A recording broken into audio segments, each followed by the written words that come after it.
자, 인사 나눌까요? 안녕하세요. 자, 오늘은 25년도 첫 시간인데 요게 3개월로 가는 건 아시죠? 3개월로 가는 거니까 웬만하면 진도표 따라가려고 하는데 약간 늦어질 수도 있어요. 이게 시간 타임이 원래 짧기 때문에 그걸 감안하고 들으면 되지 않을까 생각이 됩니다. 자,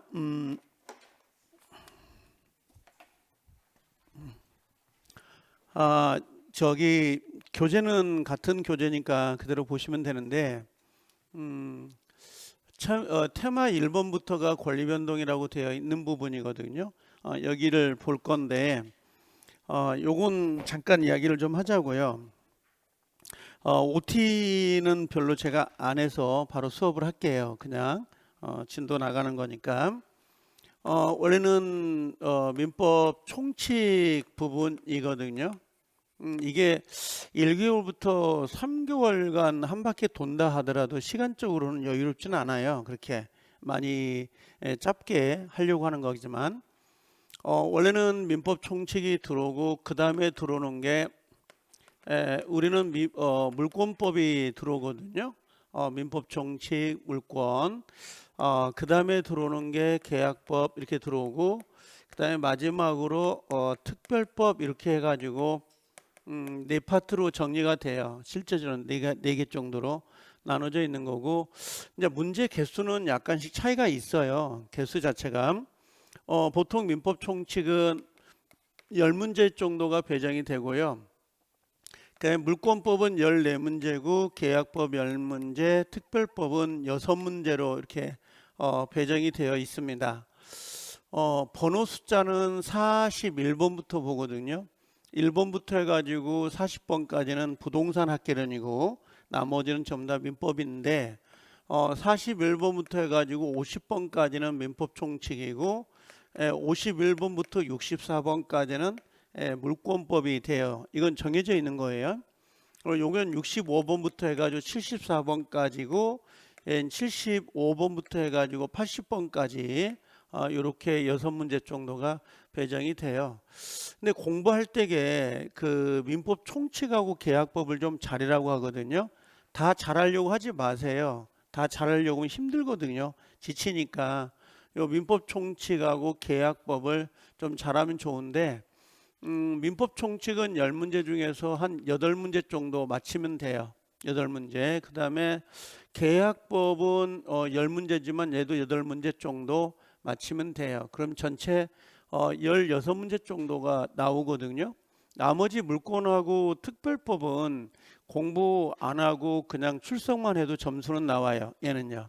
실제는 물권법이 쉬운 부분이에요. 어려운 건 아니고 올해 35회 때 특별법은 새로운 판례가 2개가 들어갔거든요. 그래서 좀 약간 어렵게 느껴지긴 했지만 전체적으로 특별법은 보통 3개 정도에서 4개는 맞아요. 6개 정도 되니까 대략적으로. 그래서 공부할 때게 다 하려고 하지 말고 민법 총칙하고 계약법에다가 좀 공부를 많이 하세요. 이걸 2개를 잡아 놓으면 물권법은 점수가 그대로 나오거든요. 그래서 이렇게 갖다 놓으면 됩니다. 요 정도 나온다고 보시면 되는데 원래 민법 총칙을 가잖아요. 민법 총칙에 가면 원래 파트는 6개 정도로 나눠져요. 전체로 보시면 6개가 주어지는데 그게 첫 번째로는 민법 총칙은 권리 변동이라는 걸 먼저 하거든요. 권리 변동 해가지고 테마 1번이 나와 있잖아요. 우리 교재. 원래 민법은 테마로 따지면 70개가 넘습니다. 한 70개 정도를 해야 되는데 지금 요건 56개로 정리를 좀 해놓은 거예요. 압축을 해놓은 거거든요.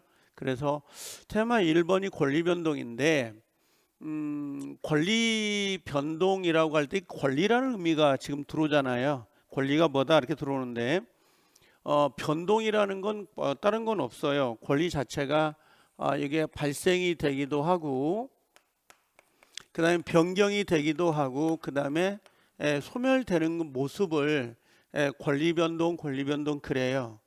그럼 이 권리라고 할 때 이 권리 안에는 2개가 있거든요. 하나가 물권하고 또 하나가 채권 두 개가 있다고 보시면 돼요. 그래서 이 물권과 채권의 공통되는 단어가 권리다 보니까 여기다는 권리 변동 이렇게 이야기하죠.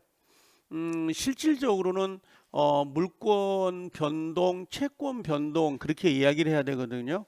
물권 변동, 채권 변동 그래야 되는데 여기는 물권이 뭐가 되는 거예요? 물권 변동 그러면 물권이 발생되고 변경되고 소멸되는 걸 의미하는 거고, 채권 변동 그러면 채권이 발생되고 변경되고 소멸되는 걸 의미하는 거예요.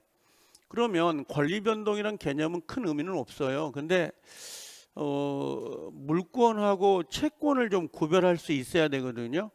누가 와서 물권이 뭐고 채권이 뭐냐고 물어보면 1년을 공부해도 물권 채권을 구별을 못해요.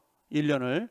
이게 내가 작년에 공부했는데 물권 채권을 구별할 수 있는데요 그러는데, 실제 물권과 채권을 구별할 수 있으면 민법 전체를 다 아는 거나 마찬가지예요. 이게 구별하는 게 쉽지 않습니다. 이게 물권이라고 하는 건 가장 간단히 이야기한다면 물권이거든요. 이 물자가 물건이에요. 이게 물건인데 사람하고 그냥 물건이라고 생각하면 돼요. 사람이 물건입니다. 물건을 사용하기도 하고 수익하기도 하고 필요가 없으면 처분을 할 수가 있거든요. 누군가의 간섭을 받지 않아요. 그냥 사람이 물건을 사용하고 수익하고 처분할 수 있는 권리, 이게 물권이에요. 다른 사람이 들어올 수가 없는 거죠, 전체적으로. 그래서 아까 오전에도 제가 그랬습니다만 이게 볼펜이 있다, 이건 제 거단 말이에요. 그러면 나는 이 볼펜을 사용하기도 하고 수익하기도 하고 필요가 없으면 버리기도 합니다. 이걸 내 마음대로 해요. 누군가의 간섭을 받지 않는다고. 그게 사람이 물건을 사용 수익 처분할 수 있는 권리가 물권이에요. 이 물권은 총 우리가 법으로 정해져 있거든요. 총 8가지만 물권이 정해져 있는데 대표적으로는 예를 들면 점유권이 있고, 그다음에 소유권, 지상권, 지역권, 전세, 유치권, 질권, 저당권이 있는데 그 중에서 보통 전세권 같은 게 물권이에요. 전세권 같은 거. 그럼 원래 우리가 전세권이다라고 할 때 이게 대표적인 물권이거든요. 저당권 같은 거 물권인 거 아세요? 우리 은행 가서 대출을 받아요. 그럼 내 집에 저당을 잡아놓죠. 그렇죠. 그러면 예를 들면 은행입니다. 은행이 내 집을 저당을 잡았다고. 근데 갑이라는 사람 채무자가 돈을 갚지 않으면 은행에서는 내한테 안 물어봐요. 그냥 이 물건을 뭐 해버리는 거야? 경매를 청구해가지고 낙찰금이 나오면 빨대를 꽂아가지고 쪽쪽 빨아가요. 그럼 은행과 물건이지 나하고는 아무 관계가 없어요. 이게 물권이에요. 이게 내가 만약에 전세권을 설정을 한다. 전세권을. 그러면 갑이라는 사람이 건물주가 되고 을이라는 사람이 전세권자가 되는데, 보통 전세권을 가지려면 둘이 먼저 얘가 청약을 보통 하죠. 예를 들면 전세금 얼마에 기간을 2년을 정한다. 2년 정도를 정해가지고 예를 들면 우리 집에 들어와 살래? 이렇게 물어보잖아요. 이게 그럼 을이 마음에 들면 제가 살겠습니다라고 이렇게 승낙을 해요.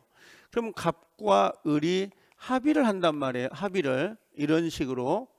그러면 물권은 사람이 물건을 사용하고 수익하고 처분할 수 있는 권리가 물권인데, 갑하고 을이 합의한다는 건 이게 물권이냐? 이건 물권이 아니에요. 이건 전세권 설정 계약이에요. 계약. 이건 계약인 거고, 이에 따라 뭐가 들어가는 거예요?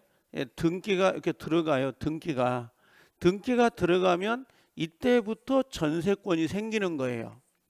이때부터. 그럼 요 을이란 전세권자는 이 집을 요 갑의 동의 없이 마음대로 용법에 따라 사용하고 수익할 수 있어요. 이 전세권자는 집주인의 허락 없이도 남한테 전세권을 양도할 수도 있고, 동의 없이 허락 없이도 마음대로 그 집을 전전세할 수도 있어요. 이게 물권이에요. 그러니까 이 사람이 물건을 뭐예요? 그 용법에 따라 사용하고 수익할 수 있는 권리가 물권이라고 보시면 돼요. 지금 내가 가지고 있는 자동차가 있다. 그럼 내 마음대로 그 자동차를 사용하고 수익하고 할 수 있지 않아요? 그게 물권이에요. 지금 내가 가방을 가지고 있는데 그 가방을 사용하기도 하고 수익하기도 하고 누군가의 필요 없으면 팔아 넘길 수도 있는 거죠. 그게 물권이에요. 그 물권은 사람 대 사람이 들어올 수가 없어요. 그냥 사람이 물건과의 관계를 규율하고 있는 게 물권이라고 이게요. 근데 이 물권은 이런 거고, 그 다음에 채권이라는 게 나오거든요. 채권. 우리 시험 범위는 이 두 개의 권리밖에 없어요. 다른 게 나오질 않는다고. 채권은 그냥 사람에게 뭔가를 요구하는 게 채권이에요. 요구하는 게. 이걸 좀 고급지게 이야기하면 이걸 급부라 그래요. 그 다음에 평상시에 쓰는 한글로 이야기한다면 이걸 이행이라 그래요. 이행. 그러니까 이 갑이라는 사람이 을에게 뭔가를 요구한다. 갑이라는 사람이 을에게 뭔가를 이행 청구한다. 청구라는 게 거의 대부분들이 채권이에요. 그러니까 예를 들면 내가 아까 내가 버스를 타고 집에 간다. 그럼 버스 기사 아저씨한테 나 목적지까지 태워다 주세요. 버스 요금 냈으니까. 그게 채권이에요. 사람이 사람에게 뭔가를 요구하면 다 채권입니다. 내가 만약에 매매가 됐잖아요. 둘이 갑과 을이 집을 사고 파는 매매 계약을 체결했다. 그럼 매도인은 매수자에게 돈을 달라고 하죠. 이게 채권이잖아요. 그럼 이 매수자는 매도인에게 집을 달라고 하거든요. 이게 채권이에요. 이게 채권이라는 것은 사람이 사람에게 뭔가를 요구하는 게 채권이라고. 그렇게 생각하면 아주 쉬워요. 그러면 지금 물권과 채권이 변동된다 그랬거든요. 그럼 물권이 발생되기도 하고 물권이 소멸되기도 하고 변경되기도 하고 물권이 소멸되기도 해요. 그럼 채권이 발생, 변경, 소멸되는데 이걸 채권 변동, 물권 변동 그래요. 그럼 이 물권과 채권에 공통되는 단어가 권리니까 여기다가 권리 변동 이렇게 써놓는 거라고. 예를 들면 이런 거 있다고 해보자고요. 자, 갑이라는 사람이 집을 가지고 있습니다. 이건 내 거라고 하는데 이 내 거를 우리가 소유권이라 그래요. 소유권 그럽니다. 그럼 갑이 이 소유권이라는 이 권리를 갖게 되는 원인이 있을 거 아니에요. 원인이 있습니다. 그 원인은 두 개밖에 없어요. 이 세상사 아무리 뒤져봐도. 하나가 뭐냐 그랬더니 하나가 법률행위예요. 또 하나가 법의 규정. 요 두 가지에 의해서만 권리를 취득해요. 내가 이 볼펜의 소유권을 가지고 있거든요. 이 소유권을 갖게 된 원인을 분석해 보면 나는 문방구에 가서 돈 주고 샀어요. 이게 법률행위거든요. 아니면 내가 이 볼펜을 상속을 받을 수도 있잖아요. 그럼 상속은 내가 받기 싫은데도 불구하고 상속법에 의해서 내가 이 권리를 취득하게 된다고. 이건 법의 규정에 따라 권리를 취득해요. 지금 여러분들이 가지고 있는 옷가지, 집, 아니면 자동차, 내가 쓰고 있는 볼펜 어떤 거든 두 가지 이외에는 권리를 취득할 수가 없어요. 그래서 권리를 취득하는 것은 두 가지밖에 없는데 권리가 변동되는 발생, 변경, 소멸되는 원인이 뭐냐 이렇게 물어보면 이건 딱 두 가지예요. 두 가지. 그게 하나가 법률 행위라고 하는 거하고 또 하나가 뭐가 있어요? 법률 규정. 요 두 가지로만 권리를 취득하고 발생하고 변경을 시켜요. 그러면 법률행위가 뭐냐가 문제거든요. 이 법률행위를 이해하면 민법이 반절 끝냈다고 이야기할 정도로 그래요. 그 정도로 이 법률행위 개념이 어렵습니다. 정확히는 사전적 의미는 법률 효과를 발생시키려고 하는 필수 불가결한 의사표시를 요소로 하는 법률 요건. 네이버 지식인한테 물어보면 이렇게 나와요. 근데 법률 효과가 뭔지 모르고 의사표시가 뭔지 모르고 그 다음에 법률 요건이 뭔지를 몰라요. 이걸. 그러니까 법률행위가 뭐냐 그러면 내가 이 사람하고 결혼해야 되겠다 그럼 법에 규정돼 있나요? 아니죠. 그냥 내 생각대로 이 사람하고 결혼해야 되겠다 그러잖아요. 그게 바로 뭐냐면 당사자의 의사예요. 의사. 의도 아니면 생각. 다른 말로 이야기한다면 의사표시예요. 이에 따라 플러스 뭐예요? 효과가 발생이 되는 걸 전부 다 법률행위 그래요. 그러니까 내가 의도한 대로 내가 이 집을 사야 되겠어. 이 볼펜을 사야 되겠어. 내가 의도한 대로 효과가 발생이 되면 전부 다 법률행위입니다. 난 이 여자하고 결혼해야 될 것 같아. 난 이 남자하고 결혼해야 될 것 같아. 전부 다 법률행위예요. 나 오늘 가다가 커피 한 잔 사 먹어야 되겠는데 커피숍에 들려서 아메리카노 한 잔 주세요. 이것도 법률행위입니다. 내 의사를 표시하면서 계약이 이루어지는 거니까. 그래서 오늘도 여러분들 아마 하루에 수없이 법률행위를 하거든요. 근데 그게 법률행위라는 걸 모르고 하는 행위죠. 그게. 그 다음에 법률 규정이라고 되어 있는데 이 법률 규정은 줄여가지고 뭐라고 부르냐면 얘는 법정이라 그래요. 법으로 정해져 있다 이렇게 이야기하거든요. 법정 그럴 건데 나중에 지상권 이렇게 부를 때가 있고 법정 지상권 이렇게 부를 때가 있어요. 그럼 지상권은 법률행위예요. 약속. 그 다음에 법정 지상권은 약속과 상관없이 법의 규정에 의해서 효과가 발생이 되는 거예요. 나는 우리 아버지하고 사이가 별로 안 좋습니다. 사이가 안 좋은데 아버님이 돌아가시니까 아버님이 가지고 있던 집을 준다는 겁니다. 나는 집 받기 싫어요. 안 받고 싶은데 상속법이 그렇지 않대요. 나한테 가져래요.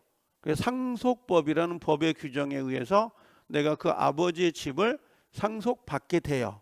그게 법의 규정에 따라서 소유권을 취득하게 되는 거야. 그게. 그래서 우리가 보통 대표적으로 법률 규정은 상속 같은 게 아주 대표적인 거예요. 상속 같은 거. 그래서 여기는 의도와 즉 생각하고 관계없이 아무 관계없이 어떤 거예요? 규정이죠. 법의 규정에 따라 뭐가 발생된다? 효과가 발생이 되는 것들을 법률 규정 이렇게 이야기를 해요. 자, 나중에 가면 법률 규정에 해당되는 거 있죠. 혹시 그건 어떨까? 난 제일 구별이 안 갔던 게 경매는 법률 행위일까요? 법률 규정일까요? 경매. 우리 법정에 가서 요즘 경매 물건 많이 쏟아진다고 하죠. 많이 나온다고 하잖아요. 경기가 안 좋기 때문에. 앞으로 더 쏟아질 거예요. 아마 어마어마하게. 그럼 경매가 나오는데 그 경매 물건을 내가 1억을 주고 낙찰을 받아서 사갖고 옵니다. 법률 행위일까요? 법률 규정일까요? 법률 행위 같아요? 법률 규정 같아요? 뭘까요? 왜 법률 규정일까? 나는 분명히 이게 법률 규정입니다. 법률 행위가 아니에요. 난 이 응찰서에다 입찰서에다가 내가 금액을 1억이라고 기재하고 그걸 집어넣거든요. 그렇죠? 그래서 내가 낙찰을 받았단 말이야. 근데 그게 법률 행위가 아니고 법률 규정이란 말이야. 왜 그럴 것 같아요? 내가 1억을 썼다 하더라도요. 나보다 더 높이 쓴 사람 1억 100이 있으면 그 사람이 낙찰을 받습니다. 자, 무슨 말이냐면 민사집행법에 응찰을 했다 하더라도 내 의사대로 응찰한 대로 생각한 대로 효과가 발생되는 게 아니라 민사집행법에서 그 응찰자 중 최고가를 제출한 사람을 매수자로 정해라. 이렇게 법이 정해져 있어요. 그러면 어떤 아파트의 물건이 경매가 나왔을 때 여러 사람이 응찰을 한다 하더라도 자기 의사대로 응찰한다 하더라도 최고가를 기재해야만 낙찰을 받을 수 있도록 법에 규정이 돼 있다고. 그래서 경매는 법률 규정인 거지 당사자 의사하고는 상관이 없어요. 그게. 그래서 법률 규정인데 나중에 이게요. 물권법에 가잖아요. 물권법에 가면 법률 행위는 반드시 등기를 갖춰야 권리를 취득한다고 되어 있습니다. 그런데 법률 규정은 등기가 없다 하더라도 권리를 취득할 수 있다라고 되어 있어요. 그럼 물어볼까요? 상속은 등기해야 안 해요? 경매는 등기해야 안 해요? 안 해도 권리를 취득할 수 있다고. 근데 법률행위의 가장 대표적인 게 뭐냐면 계약입니다. 매매 계약. 그럼 계약은 등기해야 돼, 안 해야 돼요? 해야 권리를 취득해요. 이게 올해 물권법 51번 35회 때 51번 문제였어요. 등기를 하는 거냐 등기를 안 하는 거 골라내세요. 라고 하는 거. 여러분 시험은 안 나와요. 그 문제가 올해는 나오질 않을 겁니다. 이건요. 그러면 법률 행위에 관한 이익과 법률 규정이 있는데 둘 중에 어떤 게 다툼이 많을까요? 법률 규정은 다툼이 없을 거야. 법에 규정이 돼 있으니까. 근데 법률 행위는 야 나는 이렇게 이야기했어. 난 저렇게 이야기했거든. 두 개가 다툼이 생길 수밖에 없죠. 그래서 이 권리 변동을 배우고 난 다음에 그 다음에 배우는 게 법률 행위예요. 법률 행위는 권리 변동의 원인을 배우는 거죠. 법률 행위. 그 다음에 요게 끝나면 법률 행위의 가장 메인급 핵심이 뭐예요? 의사표시예요. 의사표시가 없는 법률 행위란 건 있을 수가 없어요. 의도니까. 그래서 그러면 의사표시가 뭐니? 하고 의사표시를 배우게 되는 거야. 의사표시를. 그럼 법률행위가 뭐라고 했어요? 다른 말로 계약이라고 했죠. 그러면 법률행위는 의사표시를 배우고 법률행위 계약은 꼭 내가 해야 되는 건 아니라 그랬죠. 다른 사람이 대신할 수 있잖아요. 법률행위를. 야, 나 좀 집 좀 사줘. 나 좀 집 좀 팔아줘 할 수 있잖아요. 나 대신에 다른 사람이 할 수 있다고. 그걸 우리가 대리 제도라고 하는데 이걸 대신이라 그래요. 나 대신 집 좀 팔아주세요. 나 대신 등기해 주세요. 나 대신 소송 좀 해주세요. 그러거든요. 이게 대리 제도예요. 대리 제도가. 자, 그 다음에 이건 어때? 야, 꼬맹아, 너 저기 동생아, 저기 슈퍼에 가서 야 거기 그 콩나물 한 봉지만 사갖고 와. 아니면 아들한테 딸한테 엄마가 콩나물 한 봉지만 사갖고 와. 작은 걸로.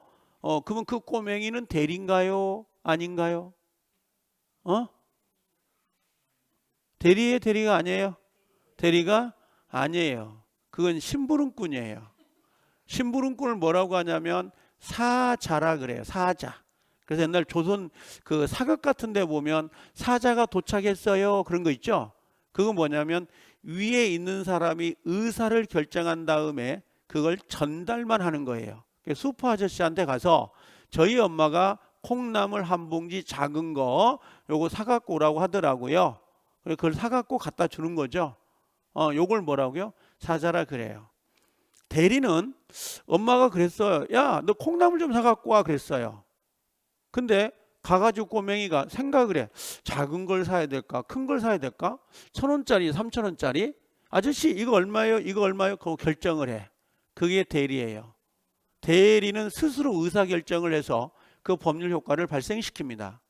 중개사는 대리일까요? 아니면 사자일까요? 중개업을 하신 분들, 중개사들. 응? 중개사는 스스로 의사결정을 할 수가 없어요. 고객이 집주인이 그래요. 1억에 팔아주세요. 그랬더니 매수자가 1억은 비싼데 야 중개업자 이거 8천에 안 돼? 그럼 중개업자가 스스로 결정을 못해요. 잠깐 기다리세요 하고 고객이 전화를 해봐요. 매수자가 나타났는데 8천만 원에 사겠대. 물어보는 거죠.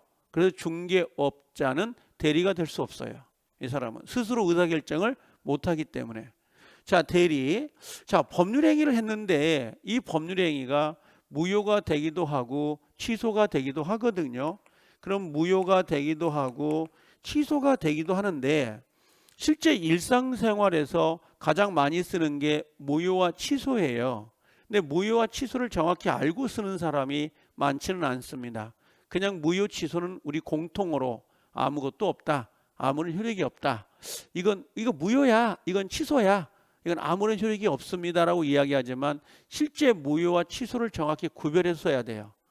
고개 시험에 나오는데 그 다음에 또 법률행위 할 때는 조건이라는 거나 기한을 붙이게 돼요.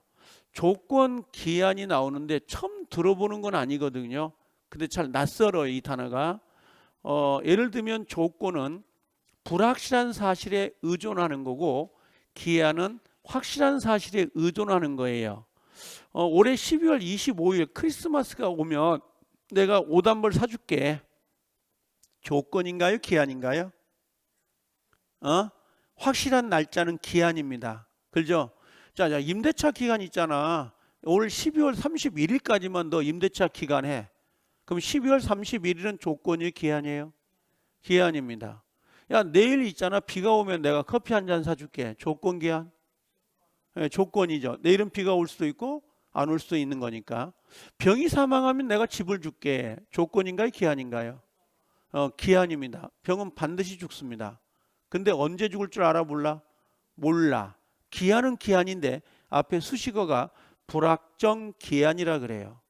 12월 25일 오면 집을 하나 줄게. 이건 기한이죠. 근데 확정돼 있죠. 확정 기한이라 그래요. 확정 기한, 불확정 기한 그럽니다. 그러면 언젠가 비가 오면 커피 한 잔 사줄게. 조건인가요? 기한인가요? 언젠간 비가 오면 커피 한 잔 사줄게. 조건 기한? 기한이에요. 대한민국은 언젠간 비가 오기 때문에.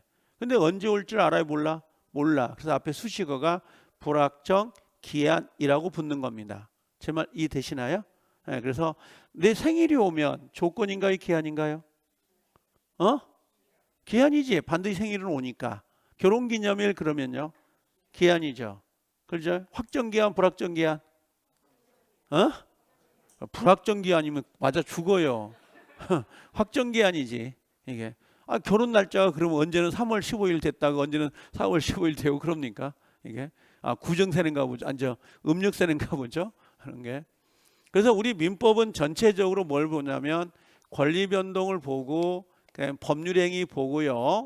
그 다음에 의사표시, 대리제도, 그 다음에 무효 취소, 조건 기한 해가지고 6개를 보는 거예요. 이렇게 6개를. 그 첫 번째가 권리 변동이다 하고 나와 있는 거죠. 첫 번째가 권리 변동이에요. 자, 그런데 가기 전에 자, 이 법률행위라 봐봐요. 법률행위가 계약이라고 했잖아요. 그냥 법률 규정이 있는 거고 안 써도 돼요. 쓰지 않아도 됩니다. 다 책에 있는 거니까. 이 책이 정말 잘 돼 있는 책입니다. 이 책이 너무 잘 돼 있어가지고 나는 감동을 많이 받아요. 내가 스스로 썼음에도 불구하고 이 정도 봐가지고 떨어진다 그러면 게으르고 공부 안 한 거예요. 그래서 탓하는 건 아닌데 저희 아까도 그랬는데 저희 애하고는 가끔 일요일 날 만나면 우리 애를 밥 먹을 때 만나거든요. 애를. 그러면 애하고 이야기를 많이 해요. 이야기를 많이 해보면 뭐라고 이야기하냐면 우리 애도 공부를 하니까 야 공부할 때는 열심히 하지 마라. 내가 항상 지론이 그래요. 열심히 하지 말고 성실히 해라. 성실히. 그러니까 10일간 열심히 하고 그럼 일주일간 푹 쉬어. 그리고 다시 또 10일간 열심히 하고 일주일간 푹 쉬어. 그건 공부하는 게 아니에요. 그건 잊어먹습니다. 그래서 매일같이 2시간도 괜찮고 3시간도 되니까 꾸준히 하라. 꾸준히. 그게 성실하기만 하면 모든 시험은 다 붙더라고요. 그러니까요. 그리고 중개사는 24문제를 맞히는 시험이잖아요. 민법을 다 하려고 하지 말고 하나를 제대로 하세요. 그래서 24개만 맞히세요. 그리고 16개는 틀려도 상관없어요. 그 생각으로 공부를 하셔야 되는데 거의 보통 중개사를 준비하겠다는 사람들이 거의 대부분이 다 맞힐 욕심으로 해요. 그럼 자기는 그래요. 아니 나는 24개만 맞고 싶거든요. 근데 다 맞으려고 행동을 해요. 다 맞으려고 공부를 한다고. 자기는 몰라요. 근데 그걸. 옆에서 지켜보는 사람 입장에서는 다 맞으려고 하더라고요. 그렇게 할 필요 없습니다. 권리변동 이거 10년에 한 번 나옵니다. 할까요 말할까요? 미쳤어요? 이걸 왜 해요? 권리변동을 10년에 한 번 나올 듯 말듯한데. 근데 공부 안 하고 떨어지려고 하는 사람은 다 해요. 이건 데코레이션이거든. 이게 지금 구색을 갖춘 거라고. 이걸. 자, 법률행위를 봐보자고. 법률행위를. 그럼 법률인 다른 말로 뭐라고 했어요? 계약이라고 했잖아요. 그럼 법률행위가 성립되려고 해요. 다른 말로 바꿔볼까요? 그럼 계약이 성립할 때 성립 요건이 뭐냐고 물어보세요. 그냥 모르겠으면 계약이라고 해도 괜찮다고. 근데 단 네 꼬루는 아니에요. 법률행위 네 꼬루 계약은 아닌데 법률행위 안에 계약이 있다고. 법률행위 중에 거의 80%가 계약이에요. 80%가 계약이라고. 결혼도 계약인 거 아시죠? 혼인 계약이에요. 알겠죠? 만약에 여기 결혼을 하려고 그래. 강남에 빌딩 한 채가 있고 강남 빌딩 3채가 있어. 누구하고 결혼할래요? 3채하고. 근데 한 채를 가진 사람을 더 사랑해요. 아니 목숨 걸고 사랑한다고. 누구하고 결혼해요? 한 채 미쳤네. 3채. 계약은 그런 거라고. 계약은요. 그래서 계약은 성립되려면 자, 성립 요건을 갖춰야 되는데 하나, 둘, 세 개가 있다고. 그게 어떤 거냐 보세요. 그림을 그려보세요. 갑이 집이 있는데 을하고 1억에 계약을 할 거거든요. 그럼 갑은 을한테 내 집을 1억에 살래요? 이렇게 물어봐요. 이걸 우리가 뭐라고 하냐면 청약이라고 하죠. 의사표시. 근데 을은 그러겠죠. 야, 너무 비싸. 그리고 옥신각신하다가 오케이 하고 1억에 계약을 하자고 승낙이 됐어요. 그럼 법률행위가 이루어지는 거죠. 자, 다시 해볼까요? 갑남은요, 을려하고 결혼하고 싶어요. 이걸 우리가 뭐라 그래요? 청혼이라고 하지만 청약입니다. 이것도. 결혼이니까 청혼이라고 하지. 그럼 을려가 뭐라고 하겠어요? 야, 뭐라고 할까? 청혼 받으면. 결혼할게요 라고 명시적으로 이야기할 수도 있겠지. 근데 묵시적으로 어떤 액션을 취하는 경우도 있을까 없을까? 있죠. 눈을 감고 입을 내밀면서 손가락 이렇게 또 내밀겠죠. 그게 묵시적이라 그래요. 묵시적은 아무 말을 하지 않는다는 게 아니라 액션을 취하는 거예요. 행위요. 그럼 법률 행위는 물어볼게요. 명시적, 묵시적 상관없다. OX. O. 그래서 의사를 표시하는 방법은 명시적, 묵시적 상관없는 거예요. 얘들아 밥 먹어라. 밥 먹겠어요? 명시. 그죠? 밥 먹어라 그랬더니 식탁에 와서 젓가락 숟가락을 들어요. 묵시. 그래서 보통 법률행위 의사표시는 명시적, 묵시적 상관없다. 이걸 한마디로 불요식이라 그래요. 형식을 갖출 필요가 없다. 근데 이걸 애화된단 말이죠. 이걸 제가. 그러면 자 보세요. 자, 첫 번째 이것도 계약이고 이것도 계약이거든요. 계약이 성립되려면 뭐가 있어야 되나요? 첫 번째 뭐가 있어야 돼요? 청약. 청약을 뭐라 그래? 의사 표시. 자, 두 번째 두 개 더 채워야 되죠. 뭐가 있어야 돼? 여기를 보세요. 여기. 상대방. 상대방을 구체적으로 뭐라고 할까요? 사람. 사람. 이걸 우리가 당사자라고 하는데 갑과 을은 있어야 되죠. 갑과 을이 없는데 어떻게 법률 행위를 하겠어? 갑이 있든 을이 있든 간에. 자, 두 번째는 뭐가 있어야 될까요? 갑이 왜 이 매매 계약을 체결하죠? 갑은 돈 때문에. 을은 왜 매매 계약을 체결하죠? 집 때문에. 그럼 갑은 왜 을려하고 결혼하죠? 세채? 그게 뭐예요? 목적. 법률에는 모든 게 목적이 있는 거라고. 목적이.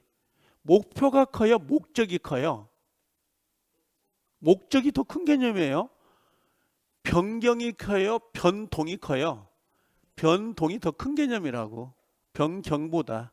이게 그러면 요 세 가지가 이루어지는 거야. 여기는 집이 있고 돈이었으니까 여기는 이제 의사표시 청약하고 뭐 승낙이겠지. 모든 법률행위는 이 세 개를 모두 가지고 있어야 돼요. 이 세 개가 없는 법률은 있을 수가 없어요. 이게 그럼 물어봅시다. 다시 이렇게 갑이라는 사람하고 을연데 갑이 집을 하나 가지고 있어요. 근데 갑은 여긴 유부남입니다. 유부남입니다. 오늘 나왔던데 뉴스 보니까 인터넷판에 그죠? 남편이 바람을 폈나 보죠. 50대 아줌마 칼로 찔러서 죽였다. 오늘 나와 있어요. 인터넷판에 있습니다. 죽여도 될 정도의 나쁜 놈이지만 진짜 찌르면 안 되죠. 찌르는 걸 뭐라 그래? 우리가 이걸 표시했다 그래. 동기를 표시한 겁니다. 죽이고 싶어. 동기, 생각을 표현해버린 거죠. 그럼 범죄가 되는 거예요. 알겠죠? 나중에 동기의 불법이라 그래. 동기의 불법을 표시하면 범죄가 된다고. 지하철 타고 가다 보면 예쁜 아가씨들 많죠. 그죠? 손 잡고 싶어. 그죠? 근데 실제 잡으면 돼, 안 돼? 안 돼. 동기를 표시해버리면 불법행위가 된다고. 그게. 자, 유부남인데 이 친구한테 뭐라고 했냐면 첩계약을 제안했어요. 첩계약. 동거계약. 스폰서. 그랬더니 을려가 뭐라 그래? 오빠라고 하면서 그런다 그래요. 이해돼요? 자, 이 첩계약은 성립이 된 거예요? 안 된 거예요? 대답하기 전에 당사자 있죠? 그 다음에 목적 있어요? 없어요? 있지. 동거, 집. 그 다음에 의사표시 있어요? 없어요? 청약, 오빠, 승낙. 그렇죠? 보여요? 그럼 성립이 된 거죠. 그럼 계약이 성립이 됐다니까 뭐 고개 흔들어요. 성립이 됐는데 효력이 있냐가 문제예요. 그럼 성립을 먼저 따지고 나서 성립됐다는 전제에서 그 다음에 따지는 게 효력 요건이라 그래요. 효력 요건은 유효니, 무효니, 취소니 이걸 따지는 거예요. 이게. 그럼 질문 하나. 법률행위가 성립되지 않았대요. 무효, 취소를 논할 수 있다 없다? 없어요. 성립이 되지 않으면 무효 취소를 논할 수가 없는데 이게 10년 동안 3번 나온 지문이에요. 30%. 근데 못 맞춰요. 이 단순한 걸. 우리 느낌에 성립이 안 돼도 무효 취소를 논할 수 있다고 생각해요. 어감상 그렇게 느껴지잖아요. 그럼 내가 결혼한 적이 없지. 혼인이 성립되지 않았는데 혼인계약을 취소하고 혼인계약을 무효로 한대요. 그게 말이 돼요? 결혼한 적이 없는데 뭘 취소하고 뭘 무효화시키냐고. 그럼 성립이 됐다는 전제에서 이젠 이걸 따져야 되죠. 그게 뭐냐면 첫 번째, 당사자는 살아 있어야 돼요. 그걸 권리 능력이라 그래. 몰라도 돼요. 여러분들은 권리 능력이 있어요, 없어요? 있죠. 언제까지? 죽을 때까지. 자, 의사 능력 있나요, 없나요? 의사 능력. 두 번째가 의사 능력이에요. 여러분들 의사 능력이 있나요? 그래요? 아까 요즘 그 누구죠? 리버풀 산다고 하는 사람, 일론 머스크인가?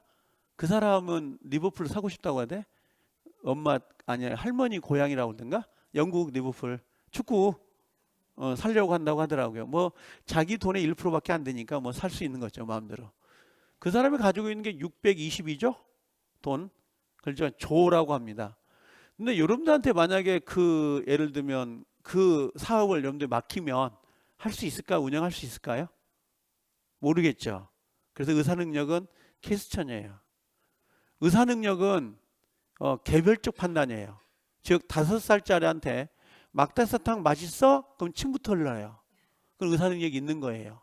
근데 5살짜리한테 강남에 있는 아파트 60억짜리 팔래? 라고 줍니다. 의사 능력이 있을까요? 없겠죠. 그래서 그 의사 능력은 개별적 판단이지 획일적으로 판단할 수는 없어요. 그래서 우리 민법에도 의사 능력에 관한 규정은 없어요. 권리 능력은 3조가 있어요. 그 다음에 두 번째 나오는 행위 능력이 있느냐. 이 행위 능력은 우리는 5조부터 해서 15조까지 규정을 뒀어요.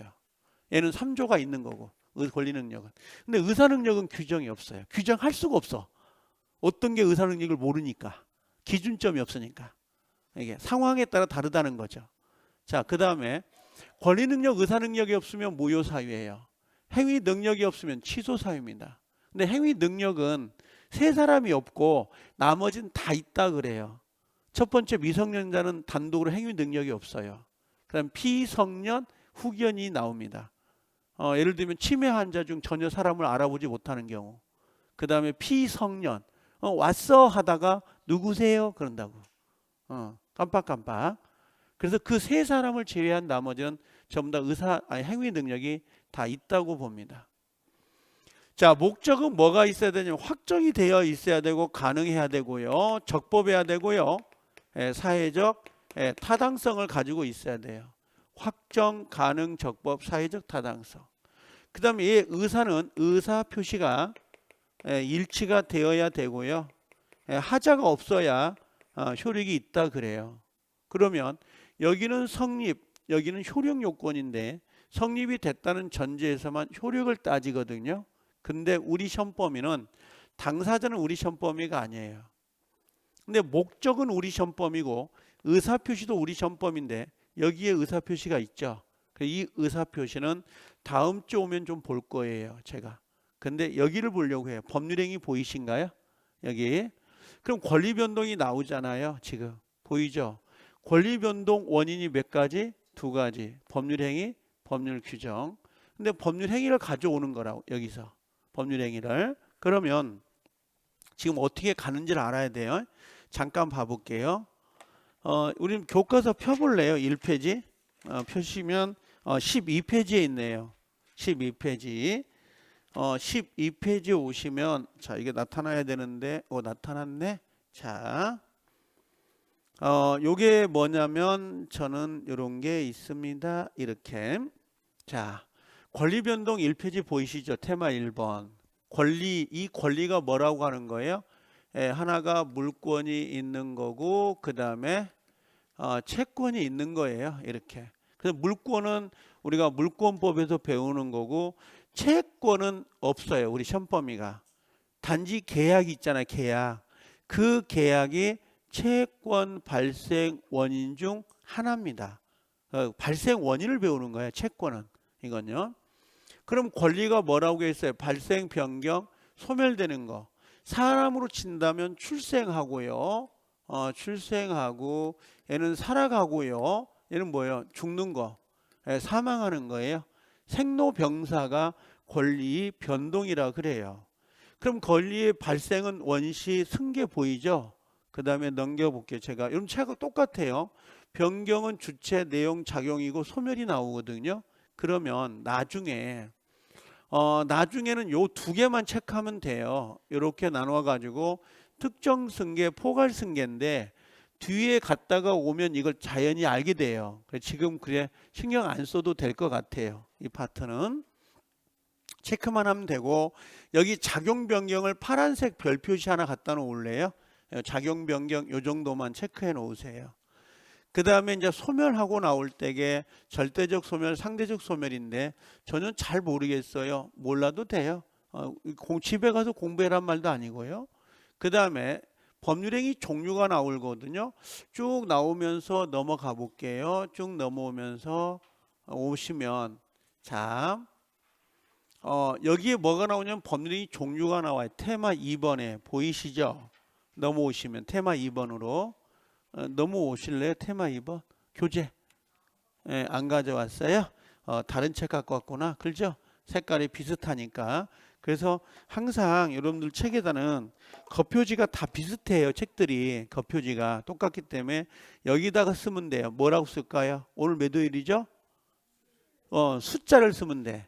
월요일날은 월자, 화자, 수, 목, 금을 쓰면 이걸 보면 요일은 잊어먹진 않잖아요. 그 요일에 맞춰서 가져오면 돼요.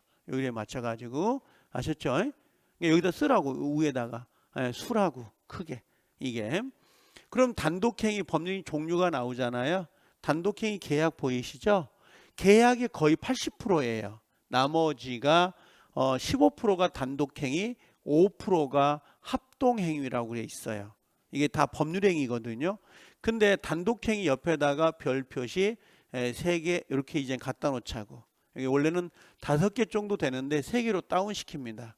그럼 거기에 상대방 있는 거, 상대방 없는 거 있잖아요. 요거 나중에 2개 외워야 되거든요. 외울 때 저는 자 하지 마세요. 유유입니다. 제자 그 다음에 포기 여기 옆에다가 유 그 다음에 제 그 다음에 석 포기 이렇게 갖다 놓으면 돼요. 그래서 유재석 포기 이렇게 갖다 놓으면 다 외운 거예요. 이게. 그래서 유재석 포기 이렇게 체크만 하고 넘어가시라고. 아셨죠? 지금은 너무 공부하지 마시고 자 채권행위 물권행위 나중에 볼 거고요. 이렇게 쭉 넘어가 볼게요. 자 넘어오시면 테마 3번에 법률의 요건이라고 되어 있죠. 그때 왔더니 여기 성립요건 보이신가요? 법률행위 계약의 성립요건이 모두 충족돼요. 당사자 목적 의사표시 보이신가요? 3개. 당사자 목적 의사표시. 요게 성립됐다는 전제에서 뭘 따지죠? 효력요건을 따지는 거예요. 그럼 효력요건은 야 이게 유효니? 이거 무효니? 이거 취소니? 이걸 따져요. 위에 봤더니 성립요건의 흠결. 성립이 흠결이란 게 무슨 말이에요? 불성립. 계약이 불성립 됐습니다. 그러면 굳이 뭐라고요? 무효 취소가 발생할 여지가 있다 없다? 없어요. 그래서 이 지문이 빨간색 별 표시예요. 근데 이게 30%의 기출문제를 갖고 있거든요. 그러니까 10년 동안 3번 나온 지문인데 정말 많이 틀려요. 의외로 이게 성립이 됐다는 전제에서 무효 취소를 논하는 거예요. 이렇게. 자 그러면 당사자는 뭐가 있어야 돼요? 당사자는 권리 능력, 의사 능력, 행위 능력이 있어야 된다. 보이시죠? 옆에 보면 그 다음에 목적은 확정, 가능, 적법, 사회적 타당성이 있어야 된다. 보이신가요? 이걸 확과 적사 이렇게 외우는데 여러분들은 애와요? 애우지 말아요? 그냥 물어보는 거예요. 애우지 마세요. 이런 거 시험에 안 나와요. 그런 건. 그 다음에 의사표시가 나오는데 다음 주 배우는 의사표시 여기서 배울 거거든요. 의사표시는 의사와 표시가 일치해야 되는데 의사가 뭘까? 이거 합성어예요. 의사가 뭘까요? 의사가 머릿속에 생각이에요. 생각. 그 다음에 요거 표시는 뭘까요? 입으로 표시하는 거라고. 입으로.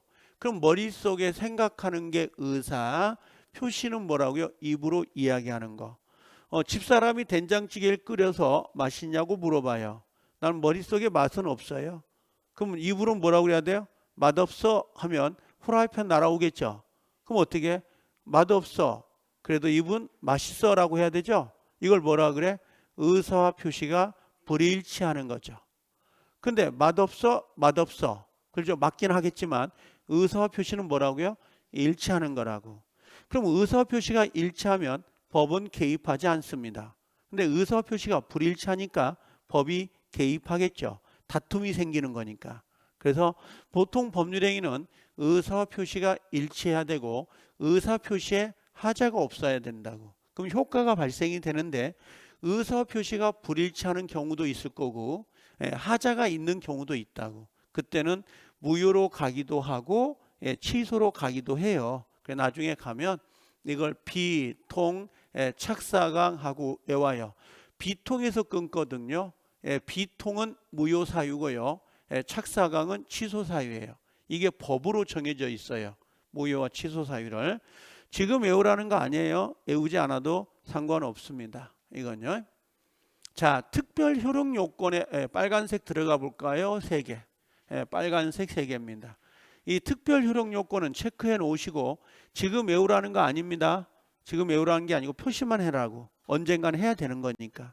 자, 그 다음에 넘어와 볼게요. 그랬더니 자 넘어오면 뭐가 있냐면 법률행위 목적 보인가요? 목적 오시죠. 그죠? 테마 4번. 테마 4번에 오셨나요? 여기다가 별 5개를 갖다 놓으세요. 이제 별 5개. 그 다음에 테마 4번에 보니까 확정이 보인가요? 그 다음에 가능이 보이죠? 그 다음에 적법이 보이잖아. 이렇게. 그죠? 그럼 다시 돌아와 볼게요. 이제 다 지워 볼게요. 여기 잠깐 와 보실래요? 민법 총칙은요. 전체 권리 변동, 그다음 법률행위, 의사표시, 대리, 무효 취소, 조건 기한이에요. 우리가 지금 배울 거거든요. 자, 그러면 이걸 지워 볼게 이제. 이렇게. 자, 지운 다음에 자, 지웠어요. 이렇게 지우고 넘어옵니다. 자, 머릿속에 연상이 되면 좋은데 그렇게 많이 기대는 제가 안 해요. 어려워요. 민법은 절차법보다 더 어렵습니다. 절차법은 잘 안 잊어먹은데 절차를 기억하면 내일 공법 할 거잖아요. 공법 오면 내일 뭘 한다고? 내일 뭘 할까? 건축법 한가? 모르겠네. 아마 전 잘 모르니까. 근데 공법은 절차법이기 때문에 절차를 A4 용지에다 그려보세요. 과정을. 제가 집을 하나 지으려고 하거든요. 그럼 여러분들 집 지어본 적 있나요? 지어보자고. 그럼 일단 땅을 사야 될 거 아니야. 그죠? 땅을 하나 사고 그 다음에 뭔가 설계도면 같은 거 빼야 되지 않을까? 그죠? 그럼 이 땅에 건물을 지을 수 있는지 없는지 확인해야 될 거고, 그죠? 그런 절차가 있을 거 아니에요. 그럼 건축가에 가서 건축 신고하고, 그죠? 그럼 신고가 허가가 떨어지면 건축을 해 나가겠죠. 이제 건물을 짓는데 그 사람이 망할 수가 있으니까 건축업자가 뭔가 보증도 들어야 될 것 같고, 그럼 예치금이라는 게 있을 것 같고, 그 다음에 이렇게 건물을 지어가는 순서가 있을 거 아니에요. 그러면 그걸 A4 용지에다 쭉 한번 그려보는 거야. 순서를. 근데 우리가 마음대로 그리면 안 되니까 공법에 건축법에 규정된 절차가 있을 거 아니에요. 절차대로 여러분들 스스로 그려보세요. 스스로. 국토 계획 및 이용에 관한 법률이 있을 거 아니에요. 국토법이라는 국회법이라고 한가? 그걸 절차를 순서로 A4에다 딱 그려보세요. 그려놓은 걸 보지 말고 애우지 말고 공법생이 그려놓은 걸 애우지 말라고요. 저는 그렇게 했거든 공법을. 전 자격증이 없어요. 맨날 시험 볼 때마다 떨어지니까. 지금 13번째 받고 올해 14번째 들어갈 거예요 시험장에. 근데 붙을 건지 말 건지는 이제는 내가 스스로 결정할 수 있어요. 이걸. 근데 올해 붙을까? 내년 가서 붙을까? 그건 고민 중에 있어요. 저는. 부럽죠? 자, 농담인데 농담 속에 진담이 있긴 한데 공법을 내가 처음에 14개 과락을 당했고 작년에는 17개인가 18개를 맞았다고 제가 35회 때는 잘하는 편은 아니에요. 저는 공법에다 투자를 별로 많이 안 하니까 죄송한데 공법에 투자할 때에 저는 국토법의 그 절차를 싹 그려요. 근데 인쇄된 걸 본 게 아니고 처음엔 인쇄된 걸 봤죠. 그 다음에 그 절차를 A4 용지에 그렸다가 절차를 그린 다음에 여기다 집어넣어요. 여기다가 소소 목차를. 그러니까 살을 붙이더라고. 점점점 이렇게. 그러니까 이 전체 목차가 나오고 소소를 그리니까 전체가 보이더라고요. 그러니까 얘가 어디서 나오고 어디서 들어가고 어디서 빠지는지 알겠더라고 나중에 이게. 그래서 그렇게 잡아놓으니까 그게 금방 따라가는데 거의 대부분 학생들은 이미 그려져 있는 걸 외우려고 해요. 그럼 못 외워요. 그거 오래 걸린다고. 그냥 그려져 있는 걸 A4 용지 갖다 놓고 흉내를 내보더라고. 흉내를 한 장 한 장. 그러면 그게 내가 그린 대로 따라가더라고. 나중에는 머릿속에가. 절차라는 게 그거예요. 그러니까 절차법은 내가 굳이 절차만 익히면 되거든요. 근데 이 실체법은 안 그래요. 이 민법은 실체법이라 용어가 달리 써져요. 나중에 가면. 그래서 좀 많이 휘발성도 많지만 강하지만 많이 어려워하더라고요. 이걸. 첫 번째는 민법은 권리 변동이 들어온다고. 근데 권리 변동은 물권, 채권이 발생, 변경, 소멸되는 거 눈에 보이죠 이제. 자 여기에 원인이 두 가지가 있었다고. 하나가 법률 행위, 또 하나가 법률 규정이라고. 그럼 두 번째 내려온 게 법률 행위였단 말이에요. 법률 행위. 자 법률의 핵심이 뭐라고 했어요? 의사표시라고. 그럼 법률 행위, 계약은 내가 꼭 해야 되는 건 아니지. 누가 대신해 줄 수가 있다고. 그 대리 제도가 돼요. 이제 안 쓸 거야. 법률 행위는 무효가 되기도 하고 취소가 되기도 하죠. 법률 행위는 조건과 기한을 붙일 수가 있다고. 자, 근데 법률 행위 중에 가지고 나오는 거야. 첫 번째는 야, 의가 뭐니? 법률 행위 의가. 저는 의 이야기했어요. 의도한 대로, 생각한 대로 효과가 발생이 된다고 써져 있거든. 두 번째는 법률 행위 종류를 우리가 아까 봤는데 하나가 단독행위, 계약이 있었다고. 단독행위만 표시를 했죠. 그럼 세 번째는 법률행위가 성립되려면 성립요건을 따져야 된다. 당사자 목적 의사표시. 그래서 여기가 세 번째가 성립요건을 봐요. 그리고 효력요건을 보는 거죠. 그 다음에 네 번째 성립요건 중에 뭐가 있었어요? 요건 중에는 세 가지. 당사자, 목적, 의사표시. 근데 당사자는 시험 범위가 아니란 말이에요. 우리가 안 배워요. 그래서 우리가 배우는 민법 총칙은 전체 민법의 50%만 배워요. 민법 총칙 내용이지만 안 배운다고. 시험 범위가 아니기 때문에. 두 번째, 세 번째가 의사표시죠. 그 의사표시가 여가 있다고. 여기는 안 들어와죠. 그럼 목적은 봐야 되죠. 여기가 목적이에요. 이렇게. 예. 그럼 목적에 오니까 목적은 반드시 뭐냐고? 효과예요. 자, 갑이라는 사람하고 을이라는 사람이 집을 1억에 사고 파는 매매 계약을 체결합니다. 그때 갑이 왜 매매 계약을 체결하죠? 돈 때문에. 그렇죠? 을은 뭐 때문에요? 집 때문에. 이 돈과 집이 목적이란 말이에요. 그럼 이 목적은 계약을 할 때 뭐가 돼 있어야 돼요? 계약을 할 때에 먼저 첫 번째는 뭐가 돼 있어야 돼요? 확정이 돼 있어야 돼요.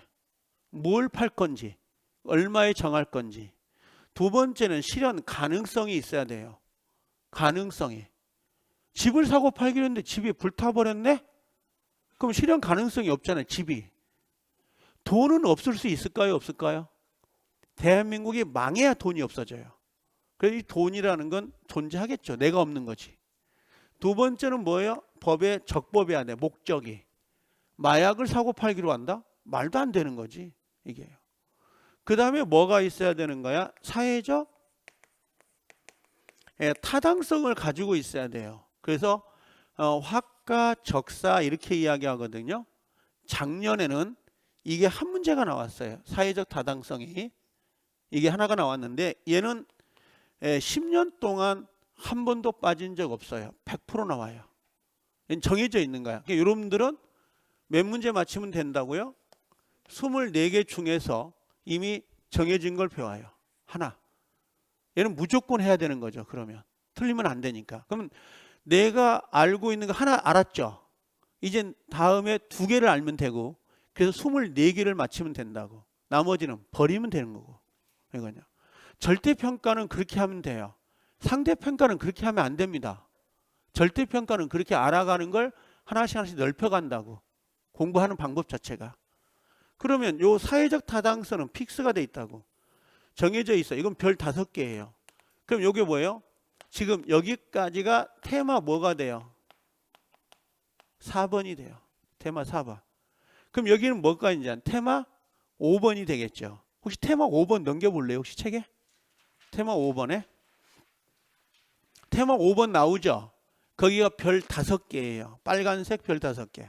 얘는 무조건 그 박스를 외워야 됩니다. 이건요.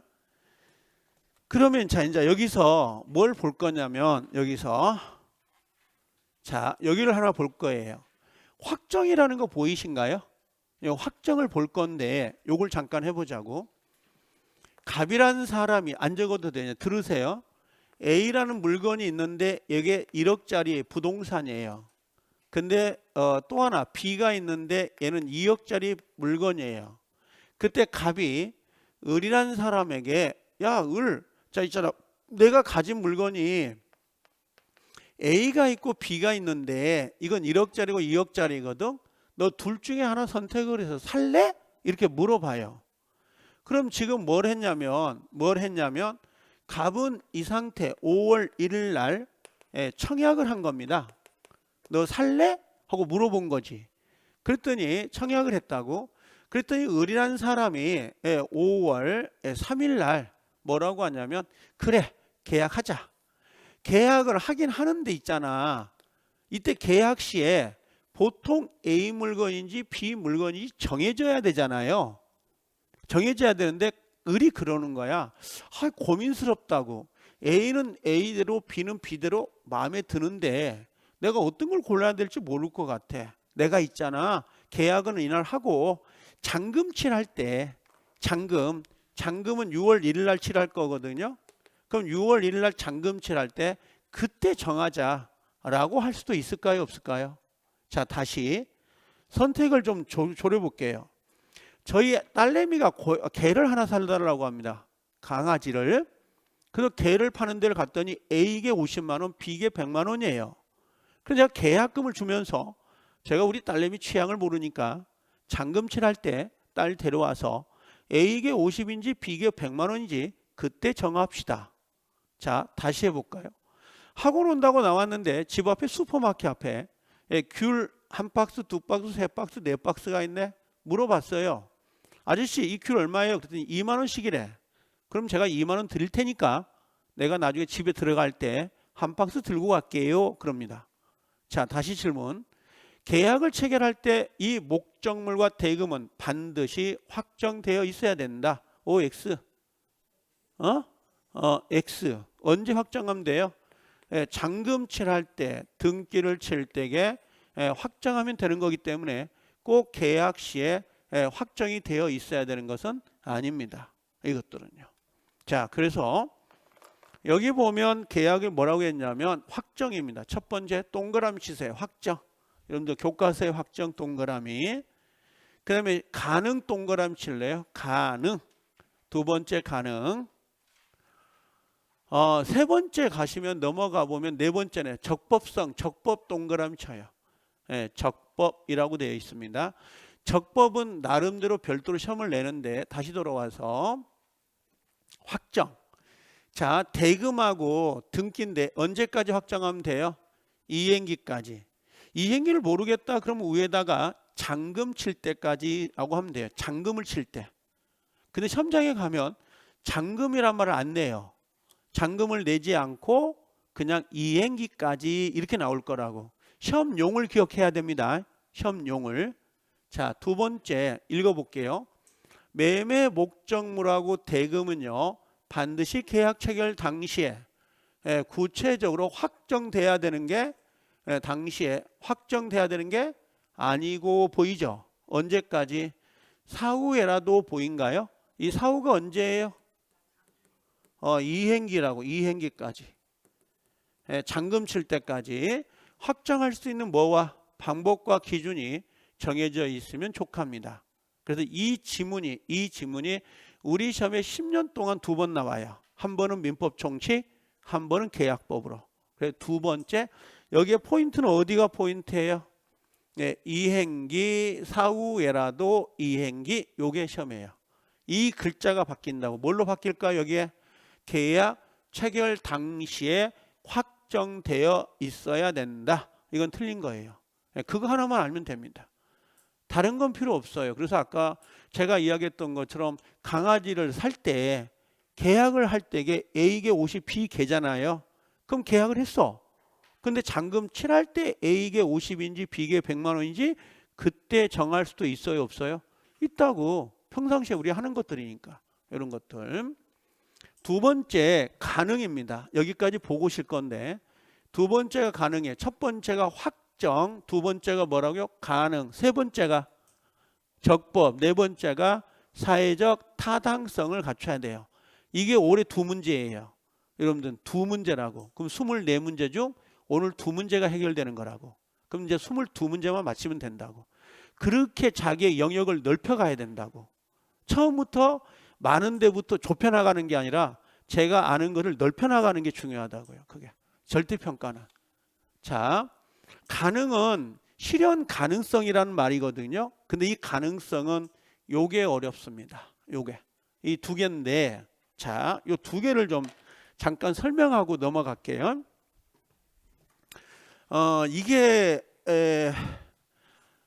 요게 올해 시험에 35회 때 시험 문제가 4문제가 나왔어요. 요거 관련된 게 4문제가 엄청난 양이죠. 이게 어떤 거냐면 요거예요. 자, 갑하고 집이 있고요. 그리지 않아도 돼요. 을하고 돈 1억에 매매 계약을 체결할 거거든요. 계약을 체결할 건데, 자, 계약을 언제 할 거냐면 요거 해봅시다. 요렇게. 너무 크게 그렸나? 아이씨. 자, 보여요? 보이겠죠? 이게 여기가 언제냐면 5월 1일 날 계약을 하고요. 그 다음에 잔금은 언제 치라고 했냐면 잔금은 이날 치라고 했습니다. 6월 1일 날이요. 잔금은. 그리고 등기치겠죠, 뭐 당연히. 그럼 계약은 5월 1일 날 할 건데 갑과 을이 만나가지고 언제예요? 4월 29일 날 집을 확인했습니다. 집이 있다는 거. 이거 별장이에요. 확인했어요. 강원도까지 가서, 제주도까지 가서 확인을 했습니다. 그러고 나서 5월 1일 날 계약을 하기로 약속을 했던 거죠. 근데 결정적으로 이 집이 여기서 4월 30일 날 밤 11시에 불타서 싹 타버린 거야. 홀라당. 그럼 여기는 뭐예요? 아예 집이 소실된 거죠. 근데 계약을 모르고 체결한 거야. 별장이었다고. 그랬더니 누구는 그러더라고요. 아니, 자기 집이 불났는데 그걸 모를 수도 있습니까? 경험 부족이야, 그건. 밤 11시에 불타서 홀라당. 그럼 이 소유자가 누군지 몰라. 별장이니까. 그럼 등기소를 열어야 되지. 등기소는 9시에 열어. 근데 얘는 새벽에 계약했네. 8시에? 모를 수도 있잖아. 상황 모르니까. 그럼 계약을 체결하기 전에 이미 집이 소실됐는데 그걸 모르고 계약한 거죠, 지금. 계약은 성립이 된 거예요, 안 된 거예요? 성립이 된 거라고요. 됐는데 처음부터 집이 없는 상태에서 계약이 된 거죠. 이걸 우리가 뭐라고 하냐면 이걸 처음부터 이게 불능인 상태야. 불가능한 상태. 이걸 우리가 뭐라고 불러요? 이걸 원시적 불능이다. 처음부터 불가능하다. 원시적 불능 그래요. 그럼 원시적 불능은 계약이 성립된 거야, 안 된 거야? 됐는데 집을 이행할 수 없죠. 그래서 얘는 무효가 되는 거예요. 이렇게. 원시적 불능은 무효. 자, 다시. 계약을 체결할 때는 뭐가 있었어요? 집이 있었어요, 없었어요? 있었는데 잔금을 칠하기 전에 요 사이에 소실할 수 있어요, 없어요? 있죠. 우리 경주 같은데 계약한 다음에 지진 나가지고 푹 주저하는 경우도 있을까 없을까? 있지. 아니면 계약 체결 이후에 옆집에서 불나가지고 옮겨와가지고 홀라당 타버렸네? 그럴 수 있잖아요. 집을 이행 못하잖아. 그러면 이걸 우리가 뭐라고 하냐면 계약 이후 해서 이걸 뭐라고 불러요? 이걸 후발적 불능이라 그래요. 후발적 불능. 그럼 후발적 불능은 유효인가요, 무효인가요? 얘는 유효입니다. 유효. 후발적 불능은 유효. 그러면 원시적 불능과 후발적 불능을 구별하는 근거가 뭐야? 이 기준점은 계약 체결 전에 없어졌냐, 계약 체결 이후에 소실됐느냐에 따라서 원시적과 후발적을 분리시키는 겁니다. 이 기준점을, 이 기준점을. 그럼 문제를 풀 때에 계약 체결 전에 소실됐다, 계약 체결 이후에 소실됐다. 그걸 알아야 돼, 몰라야 돼요? 알아야 요 포인트를 잡아간다고. 그럼 자, 여기서 다시 가볼게요. 우리가 원시적 불능이라고 했잖아요. 그 원시적 불능은 유효인가요, 무효인가요? 무효예요. 다시, 후발적 불능은 유효인가요, 무효인가요? 얘는 유효가 된다고. 이렇게. 그래서 원시적 불능하고 후발적 불능 두 개로 구별이 되는 거라고. 근데 생각을 해보자고. 계약을 체결할 때 최소한 매도인은 집이 있다고, 그죠? 생각하고 계약을 체결해야 되잖아. 근데 이걸 확인하지 않은 거야. 소실됐다는 걸 모르고 계약을 했다. 그럼 이 매수자는 은행에서 대출까지 받아가지고 계약을 체결한 상태인데 갑자기 갑이 5월 2일 날 전화해가지고 미안해. 야, 집이 있잖아. 4월 30일 날 불러가지고 없더라. 우리 계약 없었던 걸로 해. 나도 억울해 죽겠어요. 집이 없는 게. 나 그냥 갈게 하고 가버려. 그럼 매도인은 집이 있는 상태 계약을 해야 되는데 지 잘못이지요. 자기 잘못이잖아. 근데 이 매수자는 은행 가서 대출까지 받아가지고 집을 산 거라고. 그러면 원금이야 상환하지만 상환이자, 그 다음에 뭐 중개수수료, 뭐 교통비, 식사비가 들어가 안 들어가? 들어가지. 그럼 매수자는 매도인에게 책임을 지라고 해야 돼, 안 해야 돼? 해야 되겠죠. 그걸 우리가 뭐라고 하냐면 두 개로 나눠서 전부가 불타붙어. 이걸 전부 불능. 일부만 불능이 된 거야. 일부 불능. 이렇게 전부 불능일 때 계약, 체결상, 이걸 과실이라 그래요. 과실 책임 이렇게 부르거든요. 이게 한 단어인데 엄청 길죠. 자, 계약을 체결, 상자가 뭐냐면 과정이에요. 과정. 계약을 체결하는 과정에 요 과실이 실수예요. 실수. 누구 실수예요? 매도인의 실수로 집이 없잖아요. 그걸 모르고 계약을 체결했으니까 책임을 져라는 거야. 누구에게? 매수인에게. 그럼 계약 읽어볼게요. 계약을 체결하는 과정 중에 매도인의 실수가 있어서 매수자에게 책임을 져주세요. 이걸 계약 체결상 과실 책임 그래요. 지금 끊어요. 계약 체결상 과실 책임. 하지만 나중에 좀 입이 숙달이 되면 계약 체결상 과실 책임 이렇게 이야기한다고. 자연스럽게. 자, 그 다음에 일부가 불능일 때 나올 수 있는 문제가 나중에 가면 담보 책임이라는 게 나와요. 이렇게. 자, 예를 들면 계약을 체결하기 전에 이미 집이 금이 갔네. 금이 가서 지붕에서 비가 새. 그걸 모르고 계약을 체결했네. 그럼 집은 있긴 있죠. 그냥 일부가 제 기능을 못하는 거지. 이걸 일부 불능이라 그래. 이때는 매도자가 매수자에게 미안해, 내가 책임져 줄게 하고 들어가는 게 담보 책임이에요.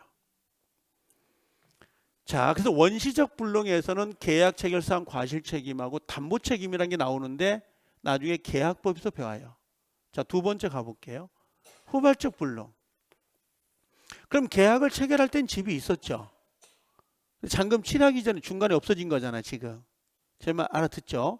자, 그런데 집이 없어진 사유가 나눠놓고 보면 세 개밖에 없어요. 이 사유가 집이 없어진 게. 첫 번째는 채무자예요, 채무자. 채무자의 이걸 귀책 사유라 하거든요. 채무자의 귀책 사유가 있습니다. 채무자가 누구냐면 매도인. 매도인이 계약을 한 다음에 라면 끓여 먹다가 홀라당 태운 거야. 실수로. 그럼 매도인 실수로 불이 나버린 거죠. 그럼 집을 이행할 수 있어요? 없어요? 있다고? 집이 없는데? 없죠. 이걸 우리가 뭐라고 하냐면 이걸 채무 불이행이라 그래요. 채무를 이행했다. 채무, 약속을 어긴 거라고. 약속을 이행 못하는 거지. 그럼 채무가 불이행되면 계약은 어떻게 돼요? 해제가 되고 그 다음에 뭐가 나타나요? 손배청이 나요. 손해배상이 청구가 되면서 끝나요. 누가 채무 불이행으로 해제를 할까? 매수자가 하지. 매수자가. 매도인 지가 불지를 놓고 지가 해제해요? 매수자가 하지. 매수자가. 너 지금 이행 못하잖아? 채무 불이행. 계약 해제. 손해배상. 이해 돼요? 이거 그냥 외워야 됩니다. 채무 불이행이 보이는 순간 그 다음에 뭐라고요? 해제, 그 다음에 손해배상. 이 순서에 라인업이라고 그냥. 채무 불이행은 자동으로 나와야 돼. 해제, 손해배상. 자, 그 다음에 매도자의 실수가 아니라 즉 채무자의 귀책 사유가 없어요. 이걸 뭐라고 하냐면 예를 들면 채무자의 귀책 사유가 없으니까 뭐가 들어와야 되겠어요? 귀책 사유가 없으면 누가 들어와요? 여기에 예를 들면 매수인 실수로 불을 낸 거야. 실수로 집 샀다고 구경하다 담배불로 홀랑 태울 수 있잖아요. 그 다음에 천재지변. 또 아니면 매매 계약 이후에 잔금 취하기 전에 국가가 수용해버려. 수용. 그럼 이건 채무자, 매도자의 귀책 사유가 아닌 거죠. 그때 나올 수 있는 게 뭐라고요? 위험 부담이라 그래요. 우린 배운 적 없어요, 아직. 그러면 이 위험 부담이 나와. 그럼 우리 시험 범위에서 민법 총칙은 여기까지만 물어봐요. 원시적 불능은 무효, 후발적 불능은 유효. 여기가 민법 총칙 문제. 그 다음에 요걸 물어보는 게 계약법이에요. 요게 나중에 가면 다 계약이 되는데 이걸 못 찾아요. 이걸 못 찾는다고. 다시 해볼게요. 맞춰볼래요? 매도인 갑과 매수자 을이 매매 계약을 체결하였습니다. 근데 체결하기 전에 목적물이 소실됐어요. 무슨 문제가 발생돼요? 그래, 원시적 불능인데 무슨 문제? 계약 체결상 과실책임 문제가 나와요. 다시 매매 계약 체결 전에 목적물이 금이 갔습니다. 벽에. 근데 그걸 모르고 계약을 체결했습니다. 무슨 문제? 응? 네, 담보 책임이 나옵니다. 일부 담보 책임. 그걸 찾아낼 수가 있어야 돼요. 다시 매매 계약 체결 후에 매도인의 실수로 목적물이 소실되었습니다. 무슨 문제예요, 이제? 후발적 불능에서 매도인의 실수죠. 그럼 뭘로 나와야 돼? 채무불이행. 다시 매매 계약 체결 이후에 그 토지가 수용당했습니다. 그럼 무슨 문제? 후발적 불능의 유형 부담의 문제가 생기는 거예요. 이게 완전히 상황이 달라요. 매매 계약 체결 이후에 매수자가 실수로 불질러 버렸습니다. 그럼 무슨 문제입니까? 매매 계약 체결 이후에 매수자가 불질렀다고. 위험부담. 매수자니까. 이게 이 예시를 써준 이유가 그냥 있는 게 아니에요. 시험 용이기 때문에 그래요. 매매 계약 체결 전에 그럼 뭘로 가야 되고? 원시적 불능 무효. 매매 계약 체결 이후는요. 후발적 불능 유효인데 이 다음 것이 중요하다고. 요 다음 것이. 그럼 물어볼게요. 매매계약 체결 이후입니다. 이후에 매도인의 실수로 목적물이 소실됐어요. 그럼 뭘로 간다고요? 채무불이행이죠. 그죠? 자, 매매계약 체결 이후에 매수자의 실수로 소실이 됐을 때 매수인은 계약을 해지하고 손해배상을 물어준다. OX? X. 왜? 해지하고 손해배상을 물어주려면 매도자의 귀책 사유가 있어야 나올 수 있는 문제라고. 매수자가 불 지른 것은 이 해지로 못 가요. 이건 위험부담만 와야 된다고. 위험부담은 절대 해제란 말을 쓰면 된다 안 된다? 여기는 쓰는 게 아니라고. 이건요. 그래서 이게 지금 제가 말한 걸 받아들일 수 있다면 대단한 거예요. 이게 엄청 빠른 거라고. 지금 말하는 게. 나중에 계약법에 가서 위험부담을 채무불이행 두 개를 구별을 못해. 이게 그냥 막 혼선해가지고 써버린다고. 나오는 파트가 다른데. 그래서 여기다 외울 때는 원시불능의 원자에다가 무효에다가 요 계자에다가 담자를 외우라고. 원무계담 원무계. 여고계담 말고 원무계담. 이거 하나라도 외워놔야 이 후발적 불능과 원시적 불능을 구별할 수가 있다고요. 이게 별거 아닌 것 같아도 엄청 이게 중요한 부분입니다. 이 파트가. 자, 그래서 거기 오면 여기 체크만 할게요. 원시적 불능 동그라미 쳐볼래요? 여기 원시적 불능에 뭐가 돼요? 무효. 무효. 그럼 옆에다가 원무 뭐라고요? 계 담 이렇게 써놓으세요. 원무계담. 아니 원시적 불능은 뭐야? 무효. 그럼 여기 니은에 계약 체결상 과실 책임하고 담보 책임의 담자를 뺀 거라고요. 원무계담 원무계담 이렇게. 자, 그다음에 후발적 불능은 유효잖아요. 이거 그렇죠? 그럼 밑에 보면 채무자의 귀책 사유라고 돼 있죠? 이 채무자가 누구예요? 아이고 매도인이요. 매도인. 매도인의 귀책 사유는 채무 뭐라고 돼 있어요? 불이행이죠. 그럼 계약을 해지하고 뭐 한다? 손해배상. 이게 수순입니다. 그 다음에 디귿과 니을을 묶으세요. 디귿과 니을을. 디귿은 뭘로 돼 있어요? 채권자의 귀책 사유죠. 채권자 귀책 사유를 모르면 매수인을 쓰세요. 매수인. 여기 매수인. 쌍방의 귀책 사유 없다. 밑에다가 천재지변하고 그 다음에 또 누굴 써야 되냐면 수용. 수용을 써놓으세요. 수용을. 우리 시험은 수용이 좀 잘 나온 편입니다. 수용이. 그때는 뭘로 가야 된다? 위험부담에 문제가 생기는 겁니다. 이렇게. 위험부담. 그래서 외울 때는 원무계담, 원무계담 일단 이렇게 외우시고 가장 중요한 건 일단 뭐예요? 원시적 불능은 무효, 후발적 불능은 유효. 그리고 원시적 불능과 후발적의 그 경계점, 계약 체결 전이냐, 계약 체결 후냐, 그걸 구별할 수 있어야 된다고. 그래서 여러분들 다음 장을 넘겨볼래요? 넘겨보면 페이지 수로 몇 페이지인가요? 이게 24페이지. 24페이지 한번 올래요? 24페이지가 오면 요 내용이 나오죠. 지금 보이신가요? 요거 쉬었다가 오면 잊어먹을까요?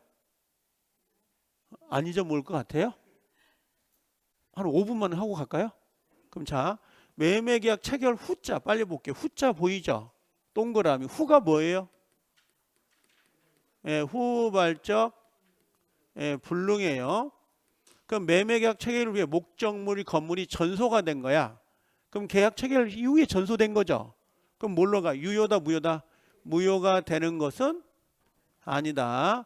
1번 2번 문구세요. 1번 2번. 자 2번 후발적 불능 끝털이 유효 무효? 유효. 유효. 그 다음에 3번에 오타가 났는데 여기를 지우세요.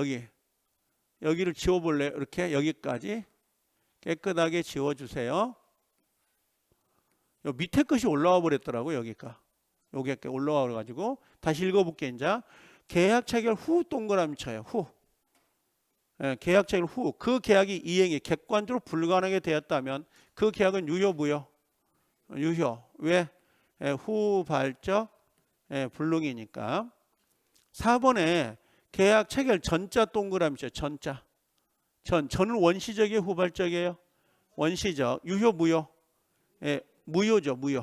원시적 불능은 무효입니다. 그리고 무슨 문제가 나온다? 계약 체결상 과실책임. 자, 5번.